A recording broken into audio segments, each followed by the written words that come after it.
Hi mga ka-bakers! Kumusta kayo? Ngayon naman ay gagawa tayo ng traditional pound cake raisin. Handa na ba kayo?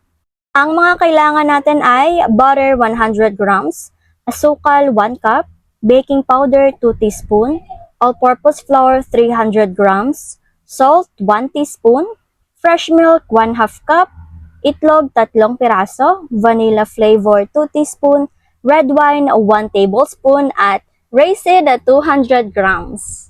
Ilagay na natin ang gatas, asukal, baking powder, asin, butter, 3 itlog, all-purpose flour.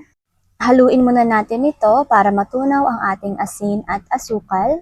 Pwede na nga rin po nating ilagay ang red wine at ang vanilla flavor dito.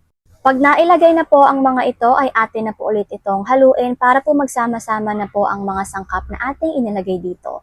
At dahil nagsama-sama na ito ay atin na po itong ilagay sa ating mixer at hayaan na po natin itong mag-mix hanggang po sa ito na po ay maging puro na po siya at wala na pong mga buo-buo. Ayan, at kapag naging ganito na po ito ay okay na nga po ito mga ka-bakers at atin na pong patayin ang ating mixer. Ngayon naman po ay atin na pong ilalagay ang ating raisin na 200 grams. Kung gusto niyo pong dagdagan ng 200 grams ay kayo na pong bahala. Basta po kung gusto niyo po ng mas marami ay okay lang din naman po. Ang mahalaga ay atin na po itong mahalo at ilagay na po natin ito sa ating molde. Ang molde nga po pala natin ay ang regular lamang po nalalagyan ng ating mga pound cake. At meron nga po pala itong parchment paper sa ilalim para po hindi po tuluyang dumikit ang ilalim ng ating cake. At hindi rin po tayo mahirapang tanggalin ito. At dalawa nga po pala ang nagawa natin dito mga ka-bakers. At higit sa lahat po ay atin po muna itong ayusin. Alog-alogin lamang po natin ng kaunti para po matanggal ang mga bubbles at mapantay po talaga siya. Ayan, ang cutesy. Ready na nga po ito para sa ating oven. Ang oven temperature nga po pala nito ay 200 sa taas, 200 sa baba at ang baking time ay 35 to 40 minutes. Pagkatapos ng 35 to 40 minutes ay luto na nga po ang ating traditional na pound cake na may raisin naman talaga mga ka-bakers. Additional pound cake raisin. Abay, napaka-yummy at need sa lahat ay napakasulit. Eh, natanggal na po natin to sa ating molde.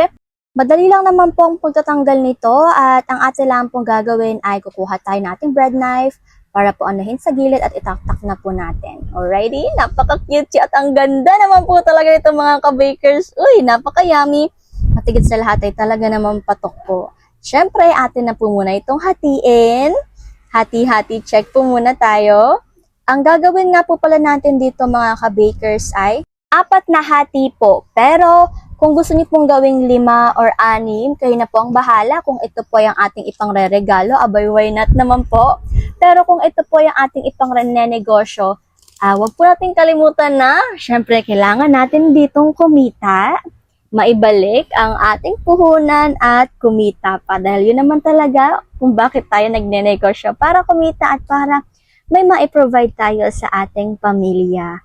Di po ba mga ka-bakers, wag po nating kalimutan na may nagmamahal sa atin naman. Amen, amen. Anyways nga po, no? Nag-iiba na naman po tayo ng topic. Kaya naman po, gusto ko lang po kayong pasalamatan dahil malapit nang matapos ang ating video. Maraming salamat po sa inyo lahat at napakasulit at ang sarap po talaga nitong ating traditional pound cake raisin. O di po ba napaka-yummy? Kaya naman po kahit video pa lang abay nakakatakam na po talaga. Nagugutom na naman po talaga ako ulit. Anyways nga po mga ka-bakers, gawin nyo na rin po ha. Ito na nga po ang ating food for the soul ngayon. Lucas 8 verse 16 to 17. Walang taong nagsisindi ng ilaw at pagkatapos itinatakluban ng banga o kaya itinatago sa ilalim ng higaan. Sa halip, inilalagay iyon sa talagang patungan upang magkaroon ng liwanag para sa mga pumapasok sa bahay. Walang natatago na di malalantad at walang lihim na di mabubunyag. Amen, amen, amen. Isa na namang misteryo. Iiwanan na natin itong ganito at magpapaalam na po muna ako. Hanggang dito na lang po muna ako mga ka-bakers. Paalam muna. Take care at higit sa lahat ay God bless.